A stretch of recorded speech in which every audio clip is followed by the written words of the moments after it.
बोलिए। भारत माता की, भारत माता की, भारत माता की। गुड। जम्मू कश्मीर के लेफ्टिनेंट गवर्नर श्री मनोज जी सिन्हा, जम्मू कश्मीर के मुख्यमंत्री जनाब अमर अब्दुल्ला साहब, chief of army staff general Upendra Dwivedi, GOC northern command lieutenant general Prateek Sharma, GOC 15 को लेफ्टिनेंट जनरल प्रशांत श्रीवास्तव और हमारी आर्म फोर्सेस के सारे ऑफिसर्स और मेरे बहादुर जवानों, सबसे पहले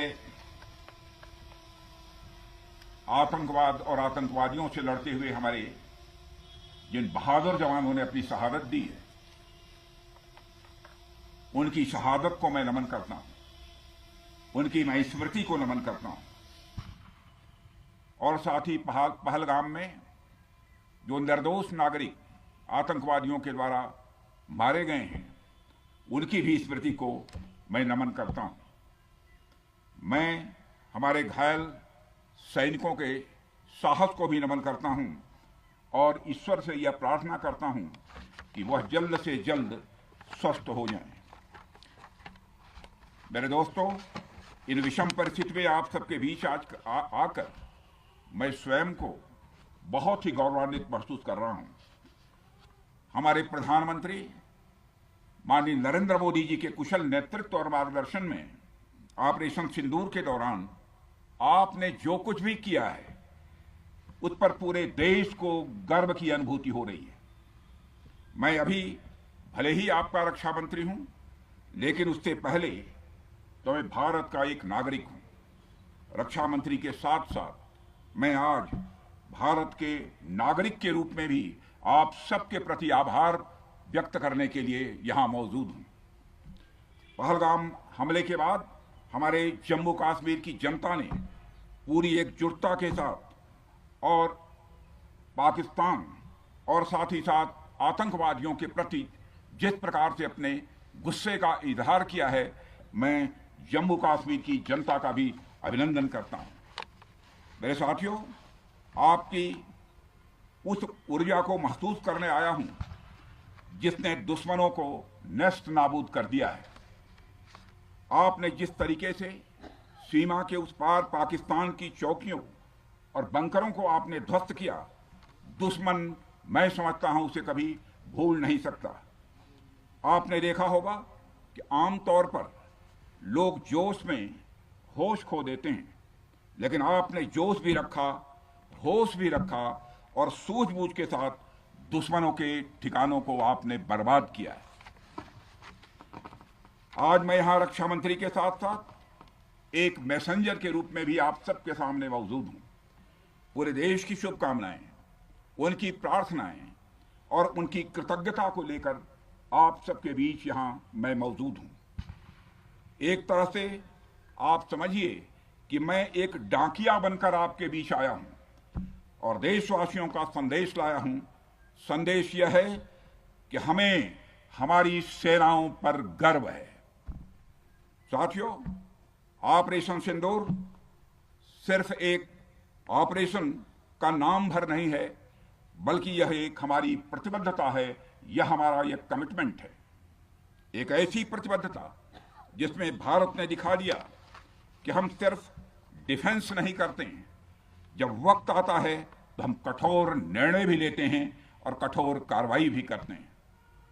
यह ऑपरेशन उस एक एक जवान की आंखों में देखा गया सपना था कि हर आतंकी ठिकाना, चाहे वह घाटियों में छुपा हो या बंकरों में दबा हो, हम वहां पहुंचेंगे और दुश्मन की छाती चीर कर हम उन आतंकी ठिकानों को खत्म करके ही हम वापस लौटेंगे। मेरे साथियों, ऑपरेशन सिंदूर आतंकवाद के खिलाफ भारत द्वारा चलाई गई अब तक के इतिहास की मैं मानता हूं यह सबसे बड़ी कार्रवाई है। 35-40 वर्षों से भारत सरहद पार से चलाए जा रही आतंकवाद का सामना कर रहा है। आज भारत ने पूरी दुनिया को यह साफ कर दिया है, यह स्पष्ट कर दिया है कि आतंकवाद के खिलाफ हम किसी भी हद तक जा सकते हैं। साथियों, आतंकवादियों ने पहलगाम में आतंकवादी घटना को अंजाम देकर भारत के मस्तक पर चोट पहुंचाने की कोशिश की है। भारत की सामाजिक एकता को तोड़ने का भी प्रयास किया गया है। उन्होंने भारत के माथे पर वार किया, हमने उनकी छाती पर वार किया है और छाती पर घाव किया है।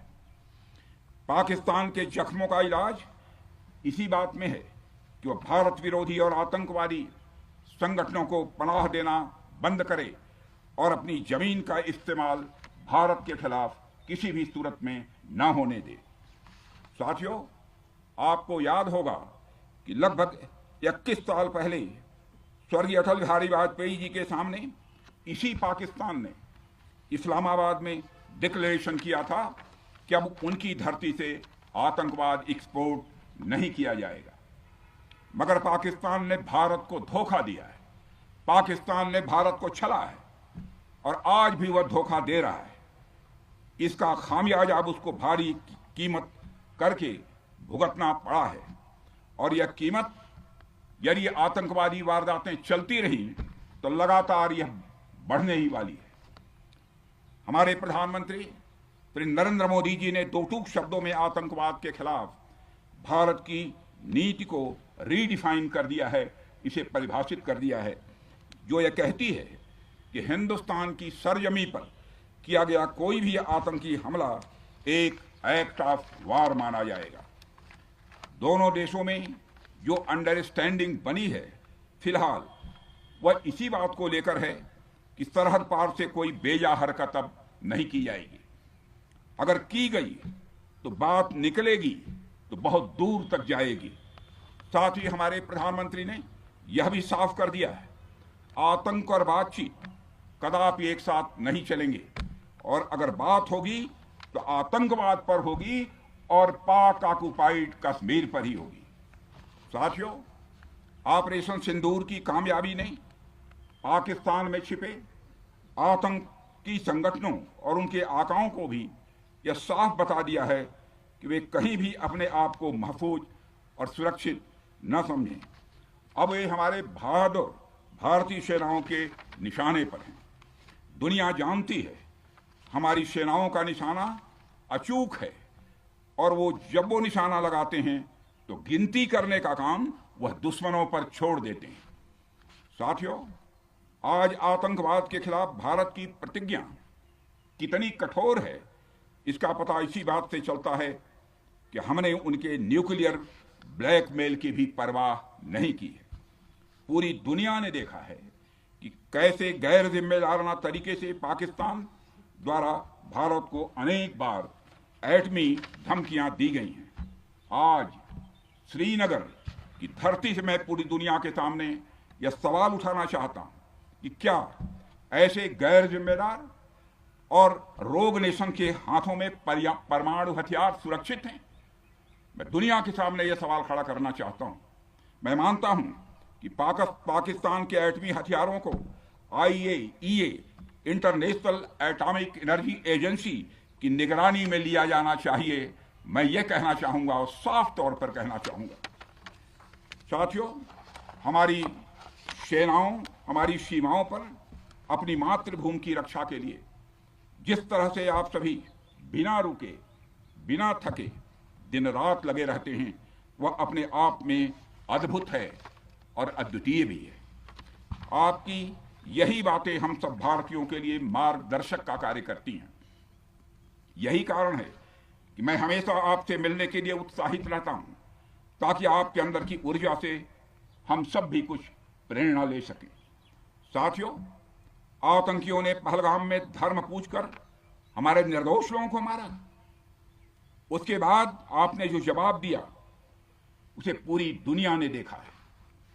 उन्होंने यह नहीं सोचा कि आम नागरिकों ने उनका क्या बिगाड़ा है, उन्होंने ऐसा क्या किया है कि उन्हें मार दिया जाए। पर मैं यह कहना चाहूंगा, आतंकियों ने भारतीयों को धर्म पूछकर देखकर मारा, धर्म पूछकर मारा, तो हमने आतंकियों को उनका कर्म देखकर मारा है। उन्होंने धर्म देखकर बेगुनाहों की जान ली। यह पाकिस्तान का कर्म था, हमने कर्म देखकर उनका खात्मा किया। यह हमारा भारतीय धर्म है। एक रक्षा मंत्री के रूप में मुझे आप सबको बेहद नजदीक से वर्षों से जानने का और समझने का अवसर मिला है।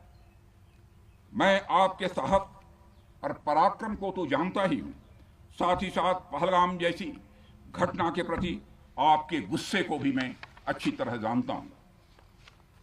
साथियों, मुझे पता है कि पहलगाम के बाद आपके अंदर गुस्सा था, पूरे देश के अंदर गुस्सा था। मुझे पता है कैसा महसूस होता है जब धमनियों में बह रहा रक्त बेकाबू होने लगे। और मुझे इस बात की खुशी भी है कि आपने अपने गुस्से को सही दिशा देते हुए बड़ी बहादुरी और सूझबूझ के साथ पहलगाम का बदला लिया है। रही बात पाकिस्तान की, तो उसकी बात ही क्या करूं आपसे। वह देश तो मांगते मांगते अपनी जहालत से एक ऐसी हालात में आ गया है कि उसके बारे में यह भी कहा जा सकता है कि पाकिस्तान जहां भी खड़ा होता है वहीं से मांगने वालों की लाइन प्रारंभ हो जाती है।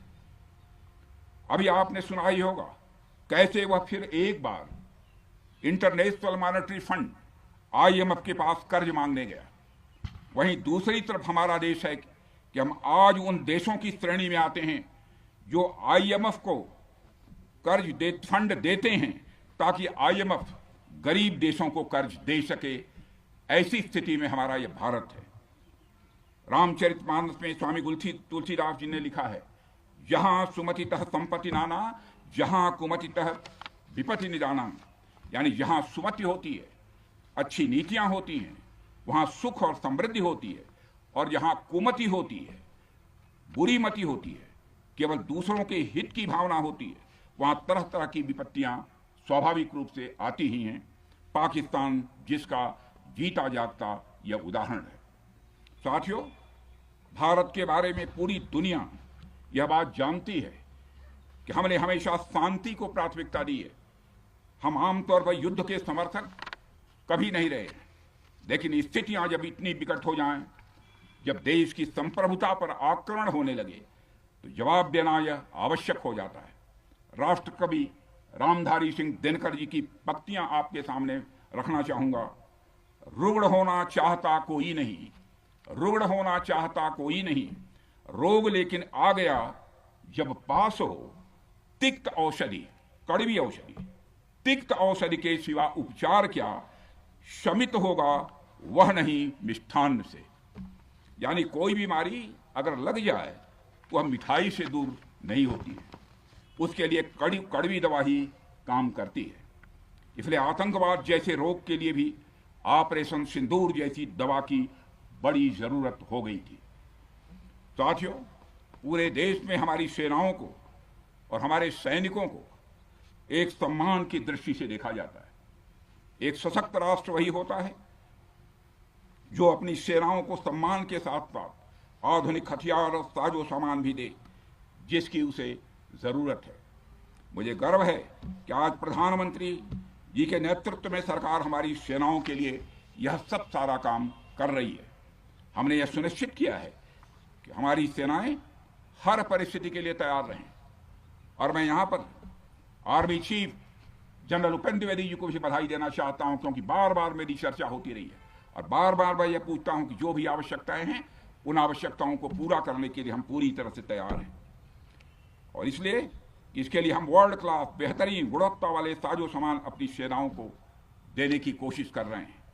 आज आधुनिक राइफल्स, मिसाइल डिफेंस शील्ड और ड्रोन्स जैसी नई पीढ़ी के कई इक्विपमेंट को तेजी से भारत में ही बनाया जा रहा है। साथियों, इसके अलावा सीमावर्ती इलाकों में हमने जो काम किया है वो आप सब देख रहे होंगे। आज LAC और LOC पर भी कनेक्टिविटी है, वैसी पहले शायद कभी नहीं थी। हमने हर स्तर पर यह दिखाया है कि हमारी सरकार केवल युद्ध भूमि पर ही नहीं बल्कि व्यक्तिगत रूप से और पारिवारिक रूप के साथ अपने सेना के जवानों के साथ खड़ी है।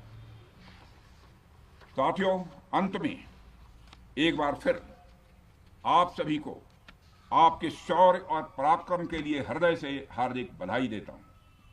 मैं आपको यह आश्वासन देता हूं कि हमारे प्रधानमंत्री जी के नेतृत्व में देश की सरकार और देश की जनता हर कदम पर, हर स्थिति में आपके साथ कंधे से कंधा मिलाकर खड़ी है।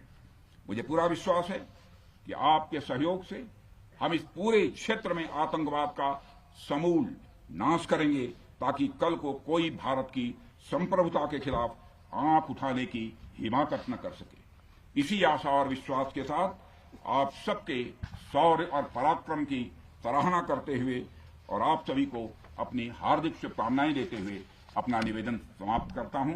बोलिए जय हिंद, जय हिंद। यहाँ का घोष वाक्य क्या है? भारत माता की जय। क्या बात है।